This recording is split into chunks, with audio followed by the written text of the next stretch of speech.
Halo Sobat Tekno, apa kabar kamu hari ini? Semoga kamu selalu sehat dan banyak rezeki. Yang saya pegang ini adalah Samsung Galaxy M22. Ini tuh HP worth it banget loh Sob. Recommended banget untuk HP di kelas harga 2,5 juta lebih dikit Sob. Ya untuk harga terupdate-nya kamu bisa cek ya di deskripsi video. Di situ ada linknya buat cek harga terupdate dari HP ini Sob. Beneran deh, selama saya pakai HP ini tuh nih HP berasa mantap banget. Ya walaupun layarnya masih gaya waterdrop kayak gini ya Sob. Masih gaya layar poni belah tengah kayak gini, dengan bezel yang juga masih berasa tebal. Tapi kualitas layarnya tuh udah cakep banget Sob. Walaupun layar 6,4 inch ini masih SD Plus aja, tapi udah punya rasio 20:9 dan juga udah pakai panel AMOLED yang visualnya tuh terkenal vibrant dengan kualitas visual yang selalu kelihatan cakep walaupun dilihat dari sudut yang berbeda. Asli beneran deh, cakep banget layarnya. Mau kamu lihat dalam ruangan ataupun di bawah cahaya matahari tetap nyaman buat penggunaan. Udah gitu, refresh rate layarnya ini tuh bukan yang standar Sob, udah 90 Hz yang bikin animasi layarnya saat bergerak scrolling, layarnya tuh jadi berasa smooth kayak HP mahal. Dan tentu pastinya udah responsif banget untuk multitasking ataupun buat gaming. Dan layarnya ini juga udah bisa ngenalin maksimal 10 sentuhan sekaligus. Asli Sob, saya beneran puas sama kualitas layarnya. Nah, sementara kalau untuk bagian bodinya, ya standar aja sih. Desainnya tuh berasa biasa aja. Emang nggak kelihatan istimewa ya, masih pakai bahan polikarbonat dengan finishing gurat-gurat 3D. Yang bikin HP ini tuh nggak licin Sob, dan nggak gampang kotor sama sidik jari. Desainnya juga dibikin simple dan minimalis, tapi kalau saya lihat ini cakep dan manis. Dan untuk build quality-nya juga berasa solid banget di genggaman. Untuk urusan audio, kalau kamu suka denger musik pakai earphone, Galaxy A22 ini udah punya fitur Dolby Atmos yang bikin suara jadi lebih asik saat denger musik. Tapi kalau kamu suka dengerin musiknya tuh secara langsung ya, dari speakernya langsung, HP ini tuh masih cuma satu speaker aja di sisi bawah HP Sob. Yang menurut saya kualitasnya itu, karakter suaranya tuh berasa flat Sob. Walaupun disetel dengan volume maksimal, suaranya tuh berasa datar, tapi detailnya masih dapet.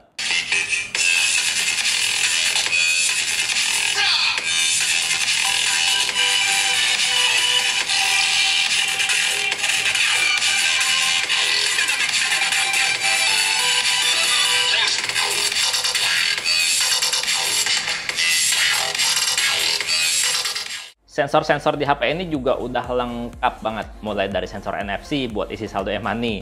Udah ada, jadi nggak perlu ke ATM atau antri di minimarket kalau mau isi saldo. Sensor dasar buat smartphone juga udah cukup lengkap, ada semua. Kalau sensor gyro-nya udah responsif banget, enak banget buat main game ataupun buat fitur virtual reality. Sensor magnetiknya juga bikin HP ini udah bisa kompas. Ya walaupun sayangnya sensor cahaya nggak ada, bukan berarti layarnya ini tuh harus manual diatur brightness layarnya. Udah bisa auto brightness dengan bantuan kamera depan Sob. Ya tapi nggak sealami kalau misalkan kita pakai sensor cahaya. Untuk layarnya bisa menyesuaikan, kita tuh harus di lock dulu, terus kita unlock lagi, dia baru bisa menyesuaikan dengan lingkungan sekitar. Cahayanya langsung terang atau agak diredupin, kita harus tuh lock dan unlock lagi Sob. Jadinya kayak gitu, jadinya nggak otomatis Sob. Semi otomatis kalau dibilang. Kalau untuk dijadiin GPS navigasi penunjuk jalan juga udah pasti bisa banget diandalkan. Karena sensor GPS-nya ini cepat baca lokasinya dan cukup presisi nunjukin lokasi kita. Ditambah lagi udah bisa fitur kompas, jadi nggak akan salah belok karena kita tahu kita tuh lagi menghadap ke arah mana. Untuk sensor sidik jari juga udah set fingerprint yang jadi satu sama tombol power. Jadi lokasinya tuh enak banget dan natural banget. Performanya juga cepat, nggak perlu ditekan, cukup tap aja udah bisa kebuka kuncinya.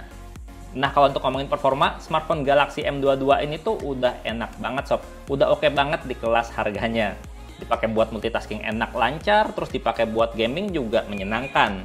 Karena Galaxy M22 ini pakai prosesor yang sama dengan Galaxy M32, yaitu Helio G80. Terus ditambahin dengan memori lega 6GB RAM dan 128GB penyimpanan internal. Kalau 128GB masih kurang, bisa banget ditambahin pakai micro SD hingga 1TB. Dan bisa tetap dual SIM plus kartu memori karena udah triple slot. Ya, tapi sayang banget. Laci kartunya tuh belum ada karet pengaman untuk mencegah debu dan cairan masuk. Jadi hati-hati, jangan sampai kehujanan. Galaxy M22 ini kalau dipakai buat main game sekelas Mobile Legends juga udah luar biasa asik Sob. Udah support mode high frame rate, udah juga support grafis ultra. Terus pada saat main di settingan grafis maksimal, shadow atau bayangannya diaktifin juga tetap lancar dan asik banget buat mabar. Ya kalau buat main game Free Fire juga udah gampang banget Sob dapetin buya. Karena walaupun grafisnya udah di setting ultra, resolusinya dipasang di tinggi, dan shadownya aktif, terus juga FPS-nya di setting tinggi, pas dipakai main tuh lancar banget, nggak pakai nge-lag. Yang penting kamu jago aja mainnya. pasti bisa buyah. Kalau untuk main PUBG juga tentunya udah enak sob. Emang sih belum bisa FPS ekstrim, tapi kalau main pakai settingan grafis HD dan FPS high juga udah aman lancar. Jarang banget tuh yang namanya stuttering walaupun lagi berhadapan sama musuh. Ya pokoknya gampang lah buat dapat chicken dinner kalau mainnya benar. Kenapa sob? Genshin Impact udah bisa sob. Ya yang penting mainnya di setting grafis standar aja sih. Gak usah diubah-ubah untuk settingan grafisnya. Apa adanya aja, secara default aja masih bisa main Genshin Impact dengan nyaman tanpa kendala. Ada sih drop frame sesekali, apalagi saat beraksi lawan musuh.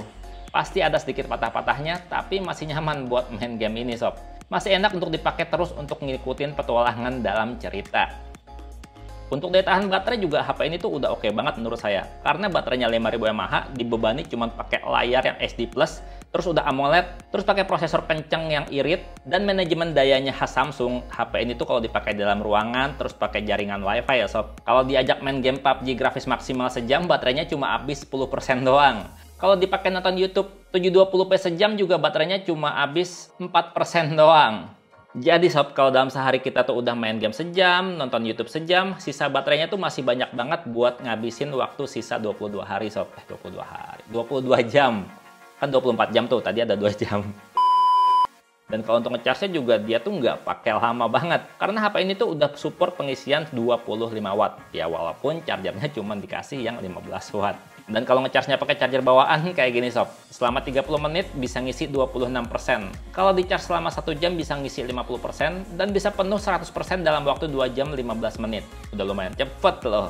Nah kalau misalkan ngecharge-nya pakai charger yang lebih dari 25 watt ya, misalkan yang 30 watt atau yang 60 watt gitu ya sob ya, charger-charger yang gila-gila zaman sekarang gitu ya, HP ini juga bisa keisi lebih cepat lagi dari waktu yang tadi saya kasih tahu sob. Nah untuk fotografi juga HP ini tuh secara hardware tuh komplit banget untuk kelas HP harga di bawah 3 juta.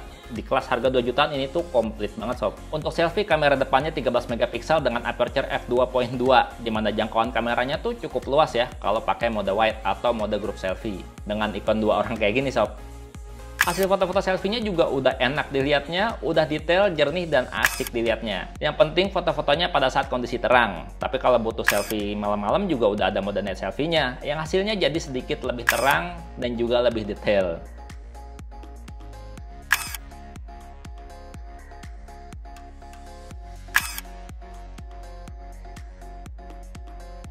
Kalau untuk kamera belakangnya masih dikasih 4 kamera dengan kamera utama 48 megapiksel yang aperture-nya f2.2.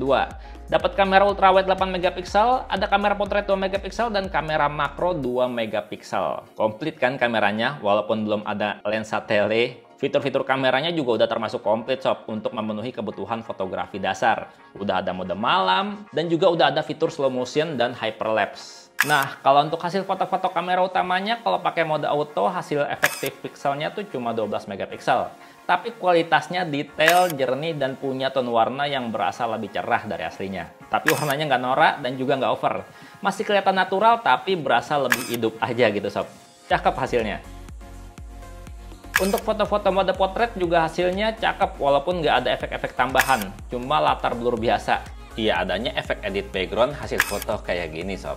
Hasil blurnya tuh cukup rapi, walaupun background atau belakangnya tuh berasa ramai dan ribet. Ya yang penting nggak ada muka orang lain aja, pasti hasilnya berasa oke. Kalau untuk kamera ultrawide-nya juga punya kualitas yang bagus selama foto-foto pemandangannya di kondisi terang. Tapi distorsi lensanya tuh masih berasa, di mana garis-garis lurus di tepian foto jadi agak melengkung. Ya tipikal lensa ultrawide lah. Dan kalau untuk mode makro, pastiin foto-foto makronya di tempat terang dan pastiin juga jarak antara kamera dan objek foto pas di sekitar 3-6 cm. Biar nggak ngeblur sob. Hasilnya bagus kalau dua hal itu terpenuhi, karena kamera makronya ini masih fix fokus. Dan kalau untuk foto-foto malam hari, hasilnya juga udah cakep dengan mode malam yang diaktifkan kayak gini. Bagian terang tuh kelihatan detailnya, sementara bagian redup kelihatan lebih terang. Ya kalau noise ada sih, tapi masih wajar kalau menurut saya. Iya di pinggir aja, hati-hati karena nanti kalau di tengah suka ada mobil ya, kita hati-hati aja.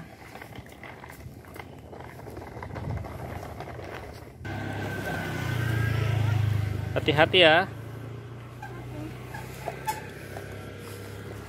ayo jalan. Kamu jangan tabrak adenya.